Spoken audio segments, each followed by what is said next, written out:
टिटागर rail system limited.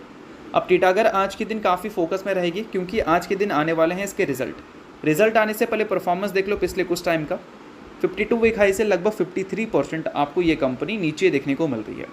अब नीचे देखने को मिल रही है यानी कि कंपनी के नंबर अगर थोड़े मोड़े एक्सपेक्टेशन से कम भी होते हैं तो मार्केट उतनी ज़्यादा सरदर्द फेस नहीं करेगी क्योंकि ऑलरेडी ये काफ़ी ज़्यादा नीचे है। मैक्सिमम लोग प्रॉफिट में होंगे नहीं, कुछ होंगे, तो वो थोड़े मोड़े रीज़न की वजह से मे भी प्रॉफिट की बुकिंग करते हुए नज़र ना आए। अब इस कंपनी के क्वार्टरली रिजल्ट को जब हम देखते हैं पिछले कुछ क्वार्टर्स के, तो कभी अच्छा तो कभी ख़राब, तो कभी अच्छा तो कभी ख़राब हमें देखने को मिल रहा है। तो पिछले क्वार्टर में ख़राब देखने को मिला था, तो ट्रेंड को फॉलो करें तो इस क्वार्टर में हमें अच्छा देखने को मिल सकता है।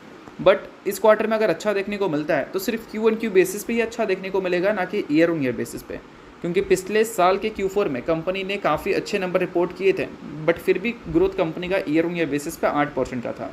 तो इस बार ईयर ऑन ईयर बेसिस पर अगर कंपनी डबल डिजिट का ग्रोथ रिपोर्ट कर दे अपने रेवेन्यू में, तो फिर बोल सकते हैं कि नंबर्स हमें अच्छे देखने को मिले हैं। और अगर डबल डिजिट का growth year on year basis पर रेवेन्यू में दिख जाता है तो ऑब्वियस सी बात है कि प्रॉफिट में भी सेम चीज़ हमें देखने को मिलेगी। तो जब कंपनी के रिजल्ट आपको देखने को मिलेंगे तो Q1Q बेसिस के नंबर को ज़्यादा इंपॉर्टेंस ना देकर अब ईयर ऑन ईयर बेसिस के नंबर्स को ज़्यादा इंपॉर्टेंस देना, क्योंकि वो अगर अच्छे होते हैं तो Q1Q बेसिस पे ऑब्वियस सी बात है कि हमें अच्छे देखने को मिलेंगे।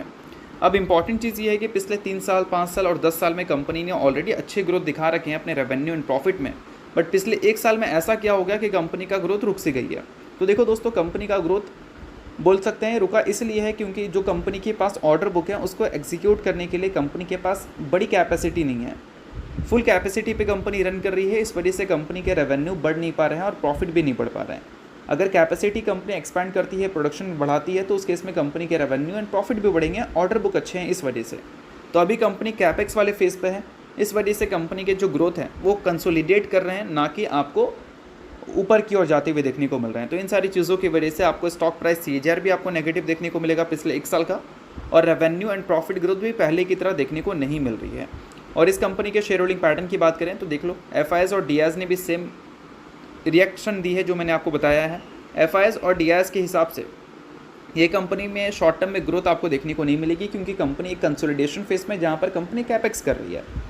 और शेयर होल्डिंग पैटर्न में चेंजेस भी देख लो, लास्ट क्वार्टर में DIS ने भी अच्छा खासा बेचा था और FIS ने भी लगभग 2% स्टेक अपना निकाला था, और पूरा स्टेक जा रहा है पब्लिक के पास। तो इन सारी चीज़ों को आप नोट कर लो, काफ़ी इंपॉर्टेंट चीज़ें हैं।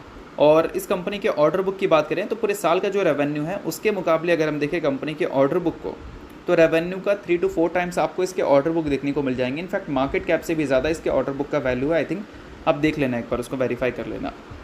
तो इन सारी चीज़ों पे आप नज़र रखना। अगर आप टिटागर के इन्वेस्टर हैं और टिटागर के रिजल्ट आपको देखने हैं Q4 के, तो उसके लिए चैनल के साथ अपडेटेड रहना।